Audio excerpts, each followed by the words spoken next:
제5장.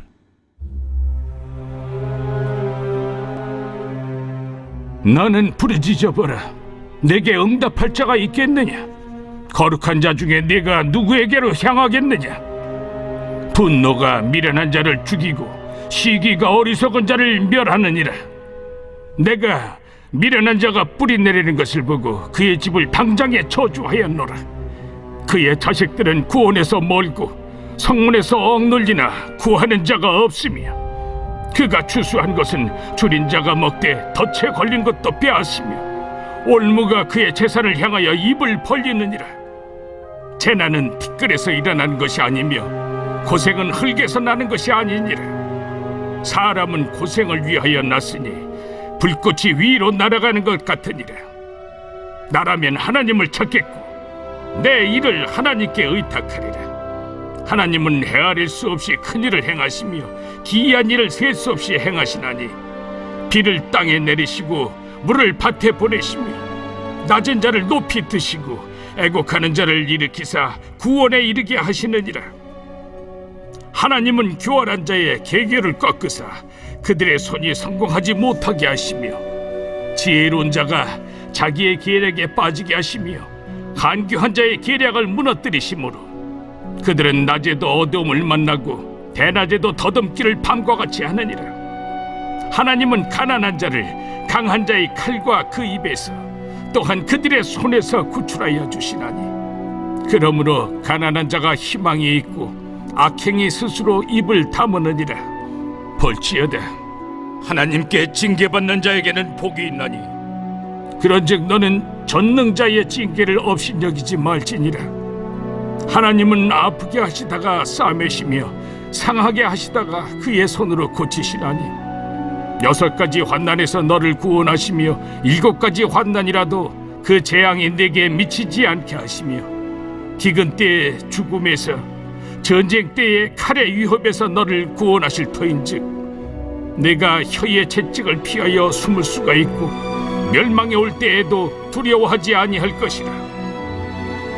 너는 멸망과 기근을 비웃으며 들짐승을 두려워하지 말라. 들에 있는 돌이 너와 언약을 맺겠고 들짐승이 너와 화목하게 살 것이니라. 내가 내 장막의 평안함을 알고 내 우리를 살펴도 잃은 것이 없을 것이며, 내 자손이 많아지며 내 후손이 땅의 풀과 같이 될 줄을 내가 알 것이라.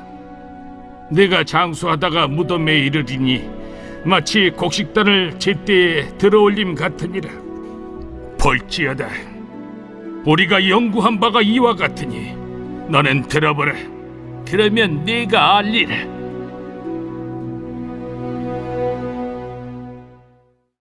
욥기 5장 말씀 함께 살펴보겠습니다. 유인물의 4장이라고 되어 있는데 5장입니다. 엘리바스의 첫 번째 논쟁, 두 번째 시간입니다. 서론부터 살펴보도록 하겠습니다. 욥기는 인간이 해결할 수 없는 고난의 문제와 그 고난 속에서 찾게 되는 하나님을 긴 호흡으로 시의 형식을 빌어 묘사하고 있습니다. 따라서 욥기를 읽을 때 조급해하지 마시고 우리 인생의 영원한 숙제인 고난의 문제, 그리고 그 안에서 역사하신 하나님의 주권을 깊이 살펴보는 시간이 되어야 할 것입니다.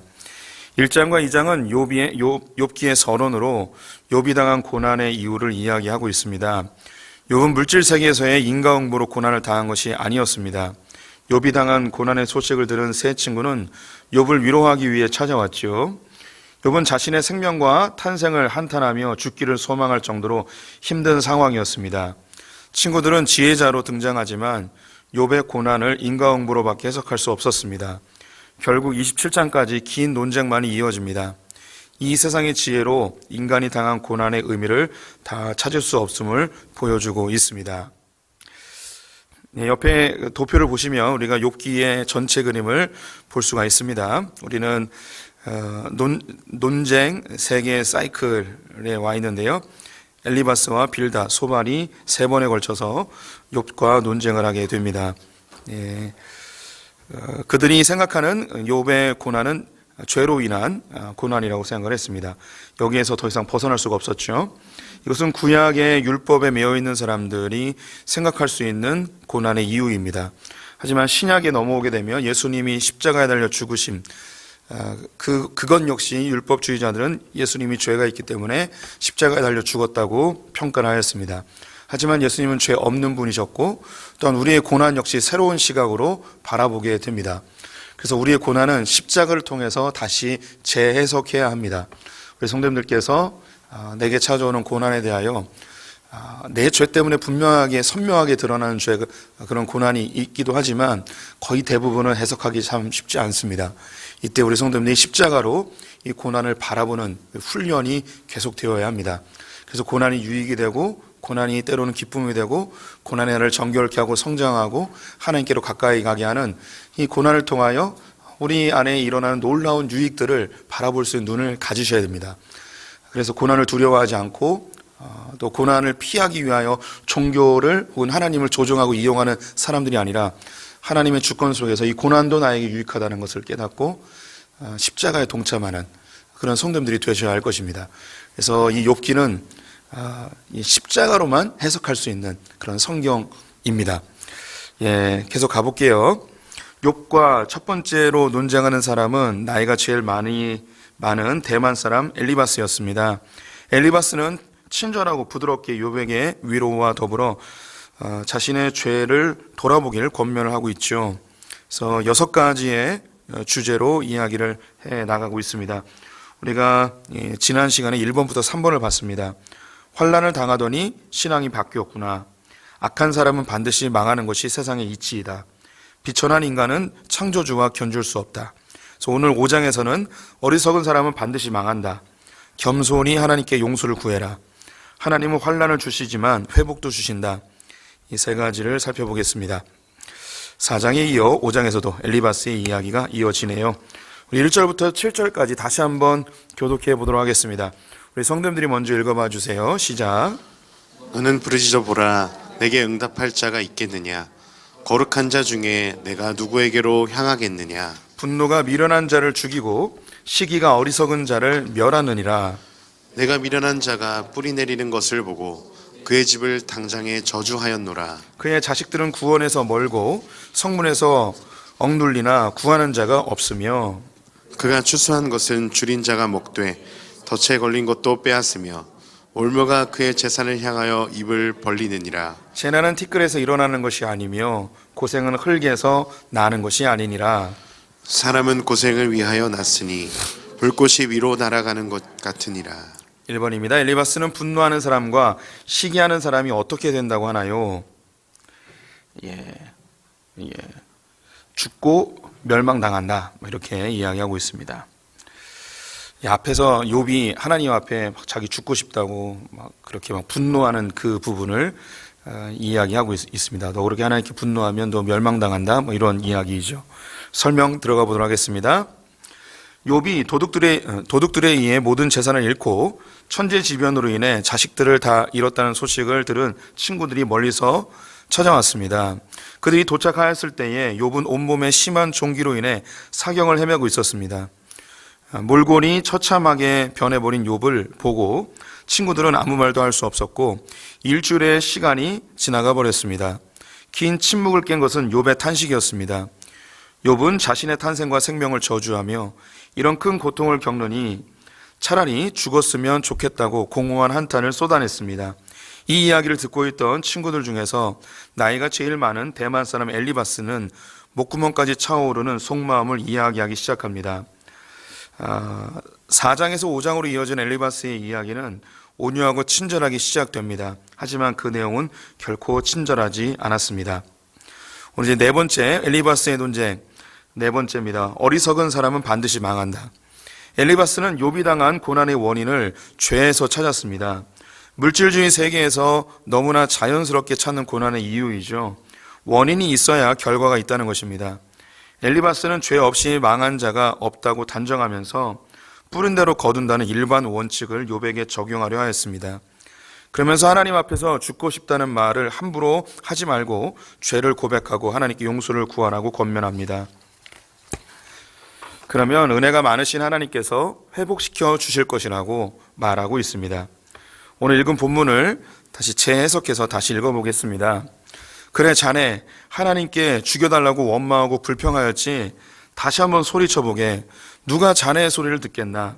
이렇게 다 망가진 자네를 누가 도와주겠냐 말일세. 하늘에 계신 하나님밖에 누가 있겠는가? 그러니 그런 어리석은 원망과 불평은 멈추게. 자고로 미련한 사람은 불평하다가 망하는 법이고, 어리석은 자는 시기하다가 죽는 법일세. 나도 인생을 살아보니 어리석은 자가 뿌리를 뻗어 잘 되는 것 같아도 그의 집이 삽시간에 망하는 것은 수없이 많이 보아왔네. 어리석은 자의 아들들은 도움받을 곳이 없어서 성문에서 몰매를 맞아도 살려줄 사람조차 없더군. 어리석은 자는 열심히 뭔가를 거두어 들인다 해도 굶주린 자가 다 먹어치우듯이 한순간에 사라지기도 하고, 많은 것을 소유한 듯 하여도 늘 목마른 사람처럼 단숨에 물을 마셔버리듯 순식간에 없어지기도 하는 걸세. 어떻게 재앙이라는 것이 뿌리지도 않았는데 저절로 흙에서 일어나겠으며, 어찌 고난이 땅에서 저절로 솟아나겠는가? 고난이라는 것은 인간이 스스로 불러일으키는 것이라네. 마치 불티를 하늘 높이 날리들 말일세. 엘리바스는 심각한 고난을 당한 욥에게 격려의 말로 시작을 했습니다. 제일 먼저 예전에 욥이 고난당한 사람들에게 격려하고 위로했던 것을 생각하라며 자신이 당한 고난 앞에서 믿음을 잃지 말라고 권면하였습니다. 두 번째로 욥이 믿음 좋은 사람인 것을 알겠지만 이런 큰 고난을 당한 것에는 분명히 이유가 있을 것이니 겸손히 자신의 삶을 돌아보라고 말합니다.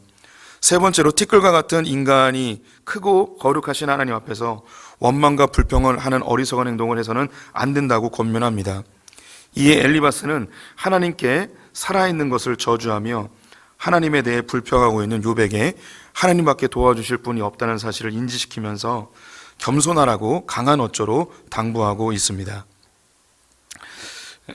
앞에서 자기의 탄생과 생명에 대하여 불평하고 하나님 빨리 죽여달라고, 이렇게 사느니 죽는 게 낫다고 이렇게 원망하는 이 욥에 대하여서 자네 그렇게 말하지 말라고, 하나님께서 당신을 도와주어야지, 하나님밖에 도울 사람이 없는데 하나님께 그런 불평을 하면 어떻게 하나? 불평하다가 멸망한 사람을 내가 얼마나 많이 봤는지 아냐? 이렇게 권면하고 있습니다. 질문해 보도록 하겠습니다. 청년 시절 교회에서 만나 결혼한 부부가 있었습니다. 양가 모두 넉넉하지 않아 단칸방에서부터 결혼 생활이 시작되었지만 주님 바라보며 행복한 가정을 이루어 갔습니다. 결혼 후 10년쯤 지났을 무렵 남편 회사가 번창하여 승승장구하기 시작하였습니다. 출장과 접대가 잦아지면서 교회에도 잘 나오지 못하였습니다. 그러던 중 주일에 가족끼리 휴가를 갔다가 큰 교통사고를 당했습니다. 아내와 아이들은 크게 다치지 않았는데 남편이 많이 다쳤습니다. 평소 이 가정을 아끼던 한 권사님이 문병으로 와서 남편을 보고는 아내에게 이렇게 말을 합니다. 그러게 주일에 교회를 빠져서 이런 사고를 당한 거지. 이 정도로 다친 것에 대해 하나님께 감사하고 병 다 나으면 주일 성수 꼭 지키게. 알았지? 당신이 아내 혹은 남편이라면 이런 이야기를 들을 때 어떤 기분이 들겠습니까? 남편이 큰 교통사고로 드러누워 있었습니다. 어쩌면 사경을 헤매고 있을지도 모르겠죠. 그런데 교회 한 권사님이 찾아와서 당신 남편 옛날에 어려울 때는 교회 잘 다니더니 이렇게 잘 나가니까 교회도 안 나오고 예배도 빠지고 이렇게 놀러 갔다가 이렇게 하나님이 징계하셔서 크게 다친 거 아니야. 그러니까 빨리 하나님 앞에 돌아오고 주일 성수 잘하는 가정 되게, 이렇게 권면하고 갔어요. 그러면 아멘 할렐루야 맞습니다 이렇게 반응하시겠습니까? 아니면 열받아 뒤지시겠습니까? 어떻게 반응하실까요? 제가 계속 읽어볼게요. 사실 엘리바스의 말 중에서 틀린 말을 찾기란 쉽지 않습니다. 우리 성도님들, 엘리바스가 한 이야기 중에 틀린 말을 찾을 수 있을까요? 하나님께 원망하지 말라고, 너를 도와줄 분은 하나님밖에 없다고, 하나님께서는 이 불평하고 원망하는 사람들을 다 징계하신다고, 그냥 빨리 하나님 앞에 겸손하게 주님 도와주세요, 주님만 붙들으라고, 이렇게 이야기하는 이 이야기 중에 틀린 말이 있을까요? 저는 사실 이 엘리바스가 한 이야기 중에 틀린 말을 하나도 찾을 수 없었습니다. 계속 읽어볼게요. 사실 엘리바스의 말 중에서 틀린 말을 찾기란 쉽지 않습니다. 아니, 없다고 해도 과언이 아닙니다. 어리석은 자들과 미련한 자들, 즉 하나님을 인정하지 않고 교만한 자들은 당장에 잘 되는 것 같아도 반드시 망하게 되어 있습니다. 또한 인간은 자신이 뿌려놓은 죄악들로 인해 고통을 당하게 되어 있습니다. 다 맞습니다. 그런데 욥은 여기에 해당되지 않는 것이 문제입니다. 진짜 욥이 죄로 인해 이런 고난을 당한다고 할지라도 지금 이런 말을 해서는 안 됩니다. 사경을 해먹고 있는 욥에게 필요한 것은 위로와 사랑일 것입니다. 우리가 명심해야 될 것이 있는데요. 타인의 죄에 대해서는 하나님이 본인에게 지적하시기 전까지는 우리는 잠잠해야 합니다.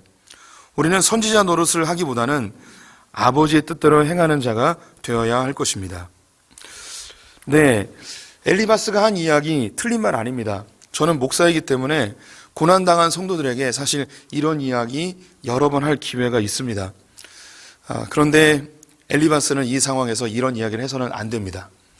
아까 그 병실에 찾아간 이 권사님이 드러누워 있는 남편을 바라보며 슬퍼 눈물을 흘리고 있는 아내에게 당신 남편 예전에 교회 생활 잘했다가 이제 안 해가지고 하나님이 벌 주신 거야, 이런 얘기를 하면 안 되죠. 혹시 그 말이 맞다 할지라도 하나님이 정말 그 교통사고 난 남자 집사님에게 정신 차리게 하기 위하여 그 교통사고를 허락하셨을지라도 이 권사님은 아내에게 이런 얘기를 하면 안 됩니다. 혹시 그것이 정말일지라도 그런 얘기를 하면 안 되죠. 이것을 성경에선 선지자 노릇이라고 이야기를 합니다. 선지자는 하나님의 뜻대로 사람들을 평가하고 옳고 그름을 나누는 사람들을 선지자라고 이야기하죠. 당신 잘못했으니 똑바로 하나님께로 가십시오. 이런 일을 하는 게 선지자들입니다. 구약의 율법학자들은 이 선지자 노릇을 참 잘했습니다. 율법에 맞지 않습니다. 하나님의 뜻에 맞지 않습니다. 당신 이렇게 살아야 됩니다. 그렇게 하지 않으면 하나님 벌 주십니다. 이게 선지자 노릇인데요. 성경은 우리에게 선지자 노릇하기보다는 아버지의 뜻대로 살아가기를 요구하고 있습니다. 그래서 예수님께서 친히 하신 말씀, 마태복음 7장 말씀을 우리 성도들 같이 읽어보겠습니다. 시작. 나더러 주여 주여 하는 자마다 다 천국에 들어갈 것이 아니요 다만 하늘에 계신 내 아버지의 뜻대로 행하는 자라야 들어가리라. 그날에 많은 사람이 나더러 이르되 주여 주여 우리가 주의 이름으로 선지자 노릇하며 주의 이름으로 귀신을 쫓아내며 주의 이름으로 많은 권능을 행하지 아니하였나이까 하리니. 네, 예수님에게 찾아온 이 율법학자들이 주여 주여 하며 선지자 노릇하고 큰 이적들을 행했습니다. 이 사람들 나쁜 사람들 아닙니다. 그런데 예수님은 이들에 대하여서 질책하시죠. 너희들 천국에 못 들어갈 수도 있다. 그들은 율법의 기준으로, 선과학의 기준으로 옳고 그름을 판단하며 신앙생활에 대하여서 그들은 비판적 언어로 사람들을 대하였습니다. 그 기준은 잘못된 게 아니었고 틀린 것도 아니었습니다. 하지만 하나님은 그것을 원치 않았습니다. 주님이 원하시는 것은 하늘에 계신 아버지의 뜻대로 행하는 것입니다. 여기 아버지의 뜻대로 행하는 것이 무엇인가? 이건 조금 더 깊이 들어가 봐야 되는데, 예수 그리스도를 믿는 것, 조금 더 구체적으로 이야기하면 하나님을 사랑하고 이웃을 사랑하는 것이라 이야기할 수 있겠습니다. 주님 우리에게 비판과 정죄를 금하고 사랑하기를 우리에게 요구하고 있죠. 엘리바스가 말한 것 틀린 거 하나도 없었지만 욥에게 지금 그것이 필요하지 않았다는 게 문제인 것이죠. 더 나가볼게요. 8절부터 16절까지 제가 먼저 읽겠습니다. 나라면 하나님을 찾겠고 내 일을 하나님께 의탁하리라.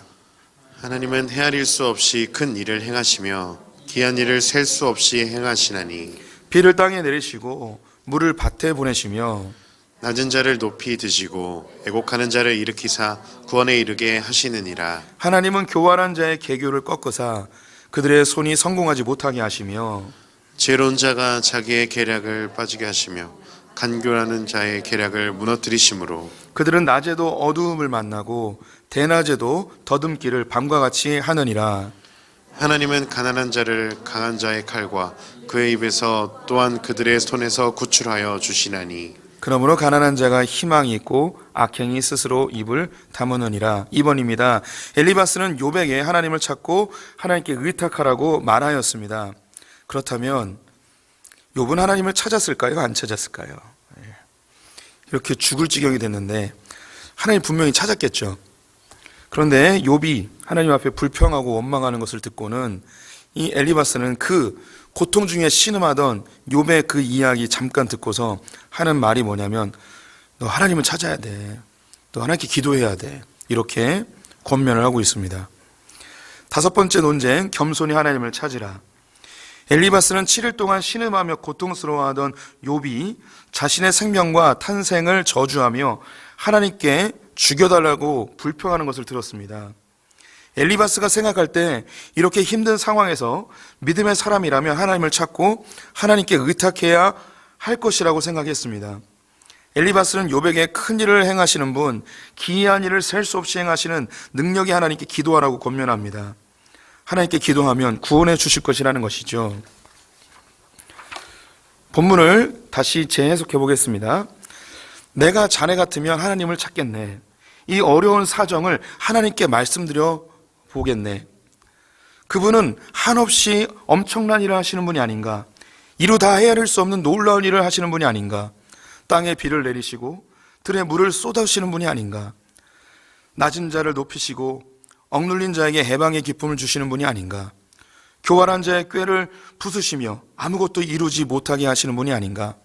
슬기롭게 자처하는 자들을 자기 꾀에 속게 하시고 교활한 자들의 꾀를 금방 실패로 돌아가게 하시니 그들은 대낮에도 어두움을 만날 것이고 한낮에도 밤중처럼 더듬게 하실 것일세.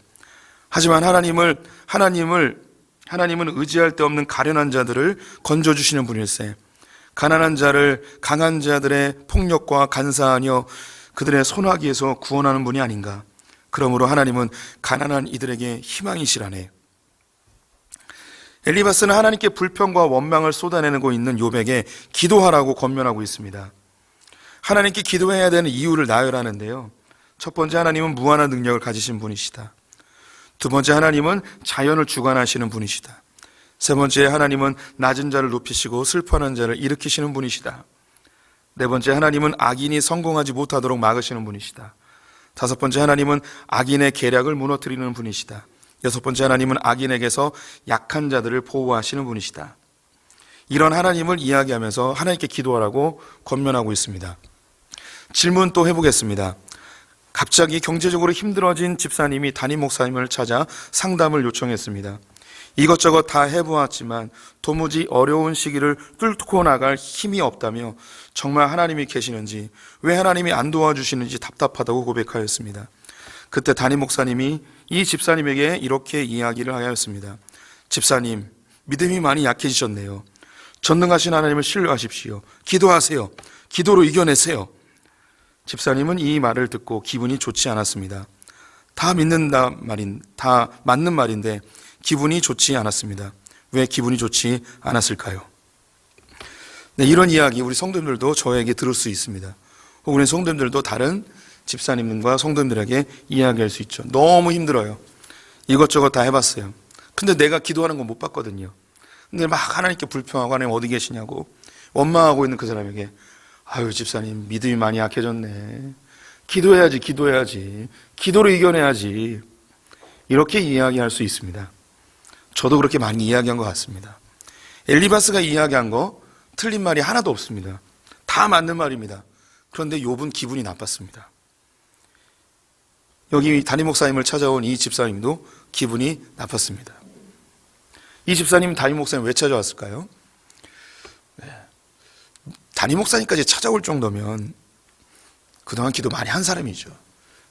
위로받고 싶고, 담임 목사님이 기도 부탁하러 왔다고 해도 과언이 아닐 것입니다. 그런데 자칫 엘리바스처럼 우리가 실수를 많이 하는 것 같습니다. 계속 읽어볼게요. 기도는 분명히 능력이 있습니다. 우리의 기도의 대상이신 하나님은 전능하신 분 맞습니다. 성도는 당연히 기도해야 합니다. 그런데 때로 기도하기조차 힘들 때가 있습니다. 너무너무 힘들어져서 입을 열지도 못하고 신음만 내며 뼈가 녹아내리는 고통을 겪는 성도들도 있습니다. 이런 성도들에 대해 기도하세요 라는 말보다는 제가 성도님들 대신해서 기도해 드릴게요 라는 말이 더 필요하지 않을까요? 어떤 지체들은 기도보다 성경 구절이 잔뜩 담긴 권면의 말보다 구체적인 도움이 더 필요할 때가 있습니다. 야고보서 2장 말씀 우리 성도님 한번 읽어봐 주세요. 시작. 만일 형제나 자매가 헐벗고 이루는 양식이 없는데 너희 중에 누구든지 그에게 이르되 평안히 가라 덥게 하라 배부르게 하라 하며 그 몸에 쓸 것을 주지 아니하면 무슨 유익이 있으리요. 이와 같이 행함이 없는 믿음은 그 자체가 죽은 것이라.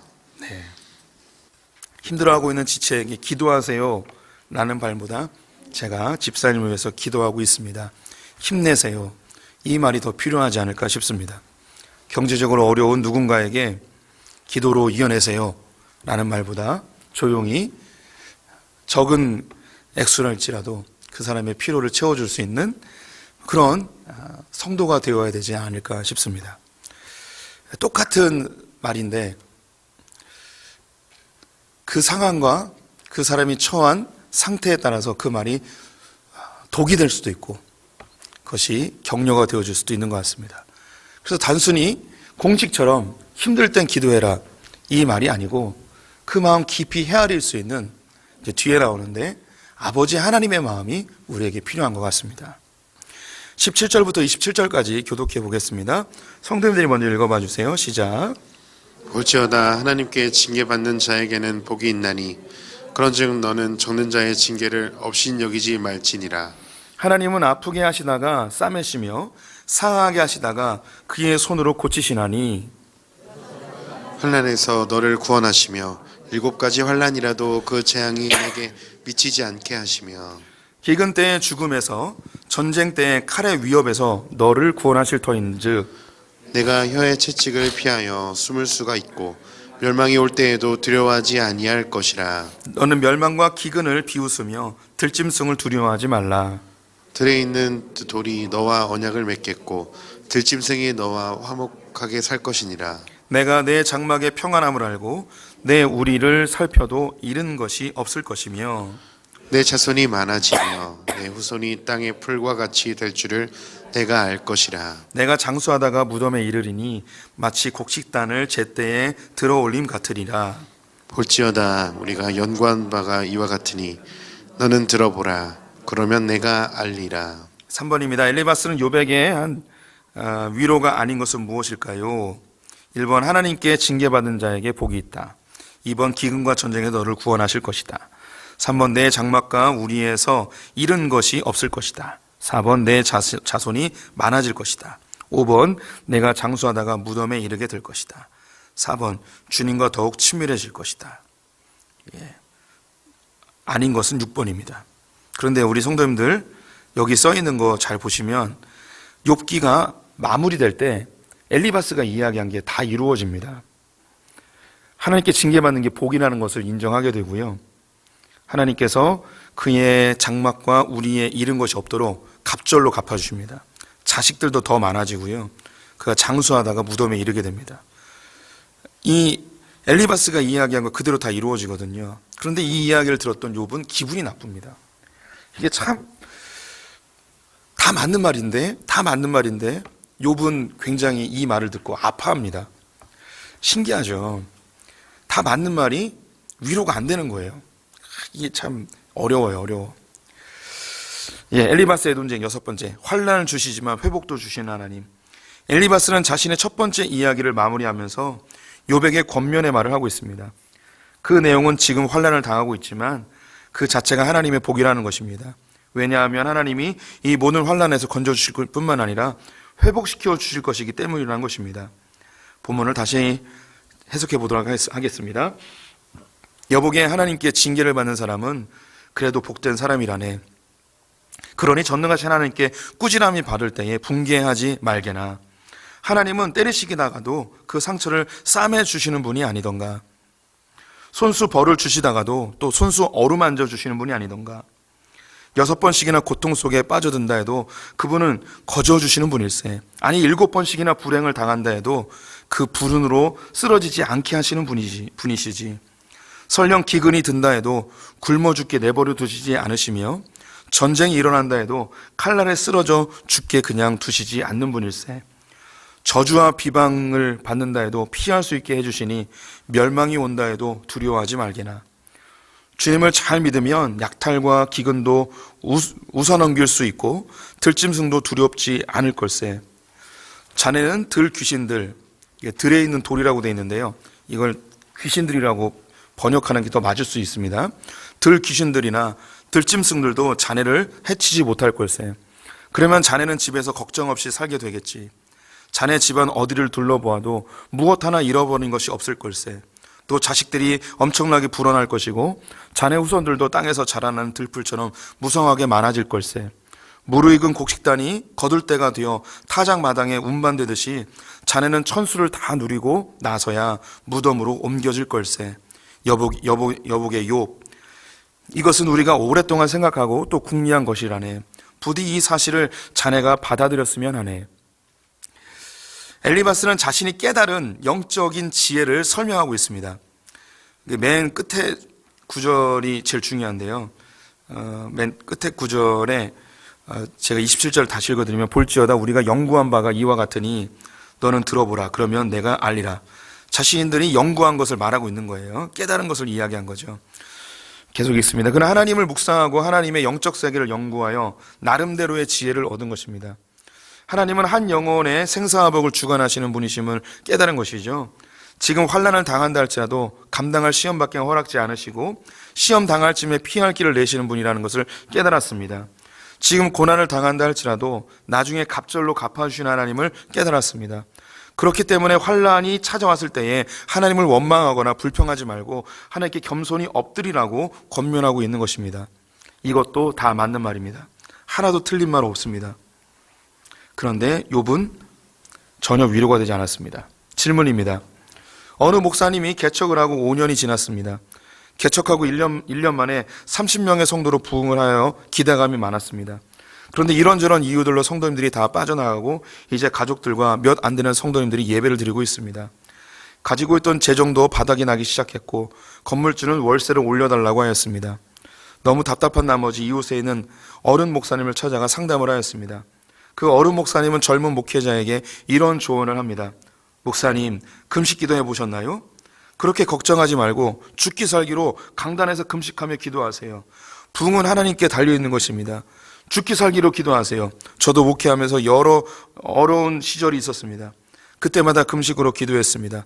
집에도 들어가지 않았습니다. 그랬더니 주님이 길을 열어주셨습니다. 금식으로 기도하세요. 하나님께 바짝 엎드리세요. 죽기 살기로 하나님께 매달리세요. 맞는 말일까요? 틀린 말일까요? 맞는 말이죠. 맞는 말인데 이 목사님은 별로 기분이 썩 좋지 않게 돌아갔다고 하네요. 만들어낸 이야기예요. 진짜는 아니고요. 우리가 신앙생활하면서 조심해야 될 것 중에 또 한 가지가 있는데요, 나에게 맞는다고 해서 다른 사람에게도 맞는다는 생각입니다. 나 때는 말이야 라는 식의 신앙생활이나 목회나 정도는 없습니다. 쉽게 조언할 수 없는 노릇입니다. 엘리바스는 지혜는 있었지만 십자가는 없었습니다. 십자가로만 해석되는 고난이 존재한다는 것을 알지 못하였죠. 엘리바스는 자기가 하나님 앞에서 생활하며 깨달은 영적 지혜를 욥에게 이야기하고 있습니다. 다 맞는 말이죠. 자기가 깨달은 거예요. 연구하여서 알게 된 거예요. 그런데 욥에게는 적용이 안 됐습니다.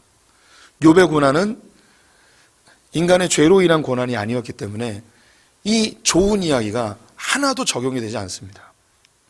그래서 우리가 깨달은 바, 우리가 경험한 하나님으로 다른 사람의 신앙을 판단하거나 쉽게 조언하는 것은 우리가 정말 조심해야 될 것입니다. 저는 목사이기 때문에 더 많이 조심해야 됩니다. 우리 성도님들도 신앙생활하면서 우리 성도님들이 정말 귀에 딱지가 붙도록 들어야 될 몇 가지 말 중에 한 가지가, 하나님 나라를 누리기 위해서는 반드시 기대와 비판을 없애야 됩니다. 이 비판, 즉 다른 사람의 신앙도 나의 기준으로 판단하는 것, 이거 정말 조심해야 됩니다. 저에게 더 필요한 말이죠. 목사이기 때문에 제가 우리 성도님들보다 신앙이 뭔가 더 좋다고 생각하고 더 하나님 앞에 더 아는 게 많다고 생각하면서 자꾸 비판과 정죄를 하게 되면 저의 영혼도 파괴되고 저와 함께 신앙생활하는 성도님들도 메말라 가게 되어 있습니다. 아예 비판 안 해도 돼요. 주님이 우리에게 이야기하시는 말씀 하나 같이 읽어보겠습니다. 고린도전서 4장 말씀 같이 읽어보겠습니다. 시작. 내가 너희를 부끄럽게 하려고 이것을 쓰는 것이 아니라 오직 너희를 내 사랑하는 자녀같이 권하여 하는 것이라.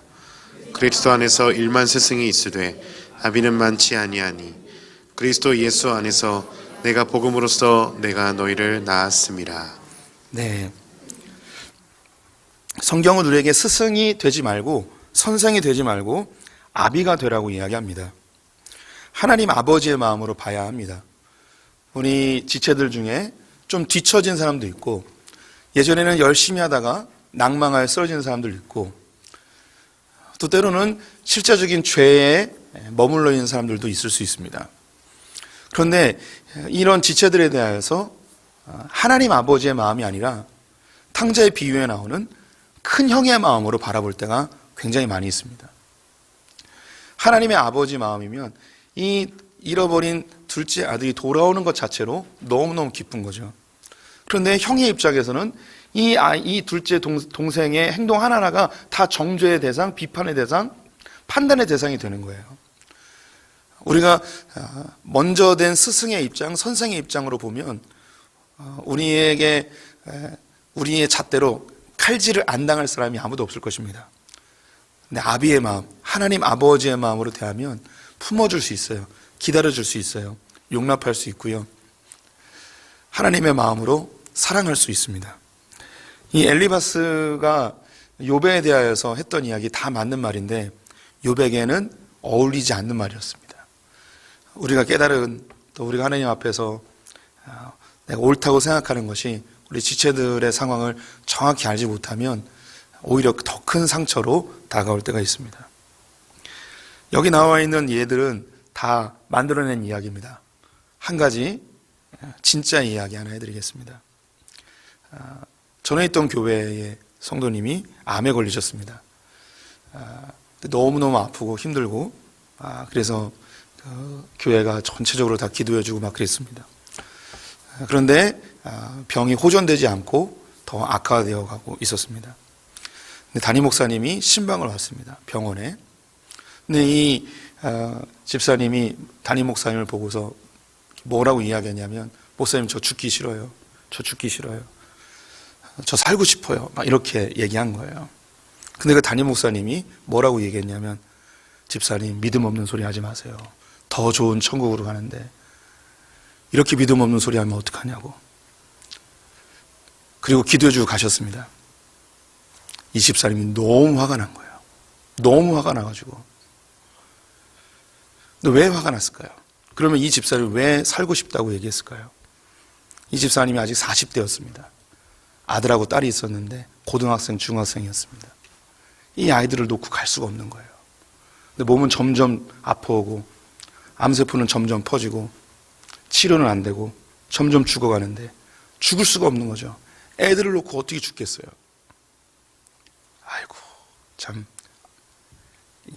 실제 이야기니까 마음이 더 아리네요. 그 목사님이 잘못한 거 없잖아요. 맞는 말이잖아요. 우리 믿음의 사람들은 천국 소망하면서 하늘 바라보면서 살아야 되고 죽음도 뛰어넘는 믿음을 가져야 되는 거 맞잖아요. 근데 그 자리에 필요한 말은 아니었죠. 또 한 가지 진짜 있었던 이야기 해드릴게요. 우리 교회 이건 공개해도 괜찮아요. 우리 박서연 집사님 참 신실한 믿음의 여인입니다. 어머님이 위암에 걸리셨어요. 그래서 저에게 부탁해서 목사님 오셔서 복음 좀 전해주시고 돌아가시기 전에 예수 믿었으면 좋겠다고. 그래서 병실에 찾아가서 복음 전하고 예수를 영접하셔서 제가 세례를 드렸어요. 그래서 조금 좋아져서 이제 교회도 나올 수 있게끔 되었는데 교회에 나오지는 못하셨어요. 그러다가 더 안 좋아지셨어요. 그래서 호스피스 병동에서 생활하셨는데 제가 가가지고 그 어머님이 자기를 죽는 게 무섭다고 나는 죽고 싶지 않다고 이렇게 말씀하셨어요.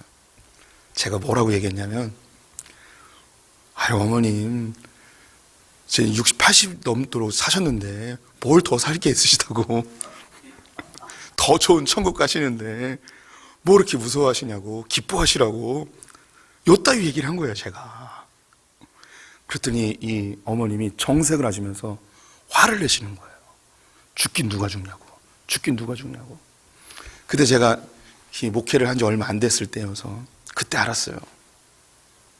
100세가 넘든 아니 120세가 되든 죽고 싶진 않은 거예요. 사람이. 그거 알았어요. 죽고 싶다는 말이 다 거짓말이라는 걸 진짜 알았어요. 그 이후부터 병원에 가면 곧 죽을 거 알아요. 암세포가 다 퍼져서 곧 돌아가실 거 알아요. 그런데 기도할 때는 제가 그렇게 기도 안 해요. 하나님 천국 데려가 주세요. 안 아프게 해주세요. 이런 기도 안 하고요.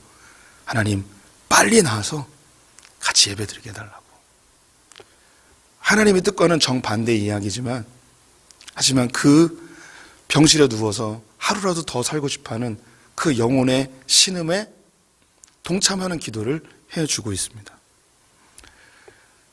아버지의 마음, 스승의 마음이 아니라 아버지의 마음으로 우리의 지체들을 바라봐야 됩니다. 제가 목사 돼서 참 좋은 게 뭐냐면 하나님의 마음을 좀 더 알 수 있어서 그게 좋아요. 아마 그냥 성도로 있었으면 이런 거 못 깨달았을 거예요. 그래서 저는 원하는 게 있어요. 우리 성도님들이 다 담임 목사 해봤으면 좋겠어요.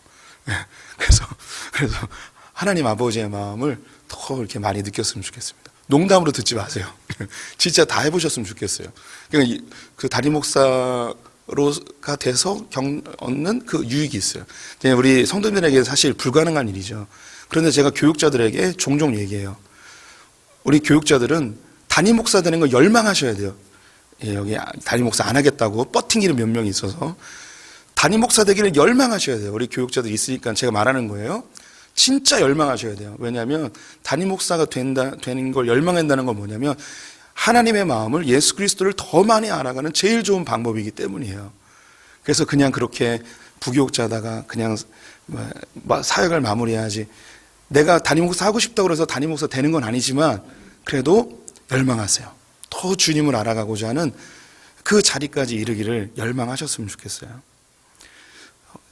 쓸데없는 얘기를 했는데 우리 성도님들 스승이 되려 하기보단 아버지 하나님의 마음으로 우리 지체들을 바라보는 그런 성숙된 그리스도인들 되시기를 주님의 이름으로 축원드립니다. 네, 기도하겠습니다.